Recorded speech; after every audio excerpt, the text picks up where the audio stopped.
Mirror formula, जो कि 10th के लिए बहुत ही ज़्यादा जरूरी है। इसमें हम लोग करेंगे क्या, तो एक कनकेव मिरर लेंगे, कनकेव मिरर ले लेंगे आप। अब कनकेव मिरर लेंगे तो इसका कोई ना कोई सेंटर ऑफ कर्वेचर होगा जिसको हम सी से डिनोट करेंगे। अब एक कोई ऑब्जेक्ट लेंगे जो बियॉन्ड सी होगा, जिसका नाम हम लोग रख देंगे ए और बी। अब हम लोग जानते हैं कि जैसे ही कोई पैरेलल रेज, प्रिंसिपल एक्सिस का पैरेलल रेज जब मिरर से टकराता है तो आफ्टर रिफ्लेक्शन वह फोकस से पास करता है। तो ये पॉइंट हो गया आपका F, that means focal, focus हो गया। एक दूसरा कोई रेज, चूंकि इमेज बनाने के लिए मिनिमम 2 रेज चाहिए, तो एक और रेज ड्रॉ करेंगे जो सेंटर से होते हुए जाएगी, और यह जैसे जाएगा, हम जानते हैं कि सेंटर से जैसे जाता है वैसे ही बाउंस बैक करता है। तो आप लोग देख रहे हैं कि यहाँ पे हम लोग का एक रियल इमेज बन चुका है। इसका भी हम लोग नाम दे देते हैं ए डैश बी डैश। ठीक है बच्चों, अब देखो हम लोग यह भी जानते हैं, आप मैथ में पढ़े हुए हैं कि अगर 2 लाइन पैरेलल है तो उनके बीच का डिस्टेंस सब जगह इक्वल होता है। दैट मींस कि यहाँ पे एक लाइन ड्रॉ की है, इसका नाम दे दिए एन और एन। अब देखते हैं क्या क्या गिवन है, जो जो गिवन है वो देख लेते हैं। यानी कि आपका गिवन में दिया हुआ है क्या, तो एन और ए डैश इक्वल टू, एन और ए डैश इक्वल टू होगा क्या, तो यह हो जाएगा माइनस भी, दैट मीन्स इमेज डिस्टेंस। और देखेंगे क्या कि आपका ऑब्जेक्ट, चलिए देखिए अब क्या करेंगे, एन ए बराबर, एन ए इक्वल टू हो जाएगा माइनस यू। यह है आपका ऑब्जेक्ट डिस्टेंस, ये आपका क्या है, ऑब्जेक्ट डिस्टेंस। अब देखिए और क्या दिया हुआ है क्वेश्चन में, तो N F equal to minus F, यह है हो गया आपका फोकल लेंथ, ये आपका फोकल लेंथ हो गया। और क्या दिया हुआ है, N C equal to minus R, जिसको बोलते हैं रेडियस ऑफ कर्वेचर, यानी कि आरओसी। इतना चीज आपका दिया हुआ है।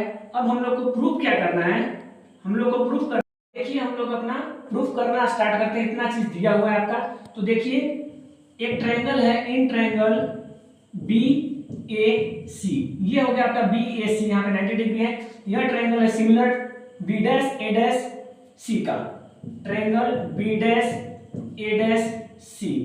अब हम लोग जानते हैं कि अगर 2 ट्रायंगल सिमिलर होता है तो उनका साइड का रेशियो भी बराबर होता है, ये आप लोग मैथ में पढ़ेंगे। तो यहाँ पे हो जाएगा क्या, तो B A by B dash A dash equal to A C upon A dash C. अब साथ साथ हम लोग सब मान को पुट करते चल रहे, जो वैल्यू दिया हुआ उसको पुट कर लेते हैं। तो यहाँ पे हो जाएगा क्या, B A by B dash A dash, यहाँ पे हो गया, देख लीजिए क्या कि B A upon B dash A dash equal to, आप ए सी के जगह पर ध्यान से देखिए, तो आप ए सी के जगह पर क्या लिख सकते हैं, तो हम लिख सकते हैं क्या ऐसा कि एन ए, आपका एन ए माइनस एन सी,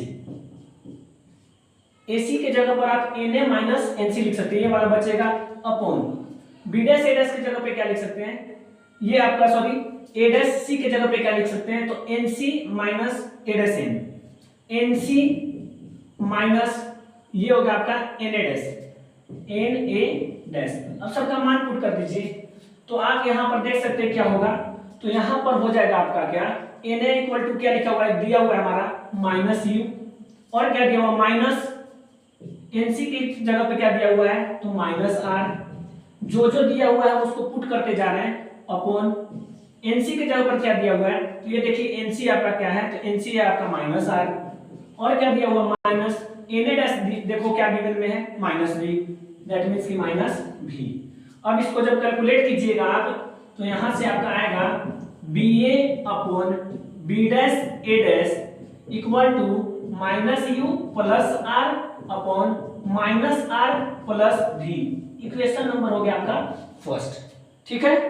इसके बाद हम लोग now in triangle M N F similar to triangle B dash A dash F, M N F और B dash A dash F, ये दोनों ट्रायंगल भी सिमिलर है, तो इनका भी साइड का रेशियो बराबर होगा। तो देखते हैं क्या होता है, M N upon B dash A dash, equal to NF upon A dash F, ये हो गया। अब इसका सब्स्टिट्यूट करते हैं वैल्यू को, हो जाएगा क्या, Mn upon B dash A dash बराबर NF के जगह पर आप लिख दीजिए minus F upon A dash F की जगह पर क्या लिख सकते हैं, तो Na डैश माइनस NF लिख सकते हैं। कहने का मतलब Na डैश माइनस NF लिख सकते हैं। अब जब इसको इक्वेट करेंगे तो minus F upon Na dash given में दिया हुआ है माइनस B, तो लिख देंगे यहाँ पे minus B, minus NF given में दिया हुआ है माइनस F, तो यहाँ पे लिख देंगे माइनस F। अब इस तरह से आगे क्या करेंगे, तो लिखेंगे Mn upon B dash A dash, अब सिर्फ कैलकुलेशन करना, कुछ नहीं बचा हुआ है, B dash A dash equal to minus F upon minus B plus H, ये हो गया आपका equation number second. Now from equation first and second, from equation first and second हम लोग देख रहे हैं कि फर्स्ट और सेकंड दोनों का LHS बराबर है। अगर LHS बराबर है तो RHS भी बराबर होगा, इसीलिए हेंस डायरेक्ट लिख दे रहे हैं minus U plus R upon minus R plus V equal to minus F minus V plus F।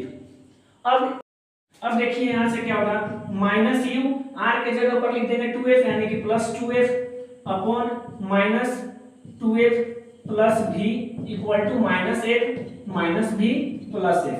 अब इसको क्रॉस मल्टीप्लाई आप जब कीजिएगा तो UV और क्या हो जाएगा, तो माइनस FU और क्या हो जाएगा, तो माइनस 2VF और क्या होगा, तो plus 2F square equal to उधर हो जाएगा प्लस 2F स्क्वायर और क्या हो जाएगा, तो माइनस FV। अब यहां से देख रहे हैं कि 2F स्क्वायर कट गया है।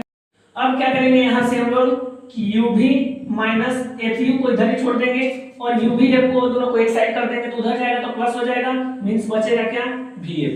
अब जब ऐसा आ गया तो देख रहे हैं कि हमको चाहिए क्या, तो मिरर फार्मूला प्रूफ करना है। दैट मींस हम लोग को करना क्या है, तो 1/v plus 1/u equal to 1/f proof करना है। तो 1/, का रेशियो में चाहिए, नहीं नीचे में चाहिए हमको v और u, और ये सब चीज ऊपर में आ गया तो हम लोग डिवाइड कर देंगे। डिवाइड किससे करेंगे, यहाँ ध्यान देना थोड़ा सा, डिवाइड किससे करेंगे, तो डिवाइड करेंगे u v और f से, ताकि जो एक्सट्रैक्शन है, जो फालतू चीजें हैं वो एलिमिनेट हो जाएंगी और जो हमको चाहिए वो हमको मिल जाएंगी।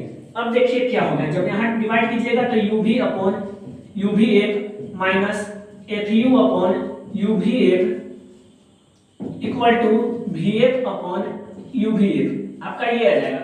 अब देखिए uv कट गया, fu कट गया और क्या, vf और vf कट गया, तो फाइनली आपका रिजल्ट क्या आया, इधर देखिए, इधर बचा हुआ है 1/f और इसको उधर भेज दीजिए तो इधर बचा हुआ है 1/u प्लस 1/v। ये आपका मिरर फार्मूला प्रूफ हो गया। तो इस तरह से आप लोग मिरर फार्मूला को बनाइए, बहुत इजी वे में बनेगा, कुछ नहीं करना था। जो जो गिवन है, एक ट्रायंगल यहाँ एक ट्रायंगल यहाँ, दोनों को सिमिलर कर देना है। उसके बाद एक दूसरा ट्रायंगल यहाँ और ये ट्रायंगल यहाँ, इसको सिमिलर कर देना है और बाकी जो जो वैल्यू दिया हुआ है उसको रख करके इक्वेट कर दीजिएगा।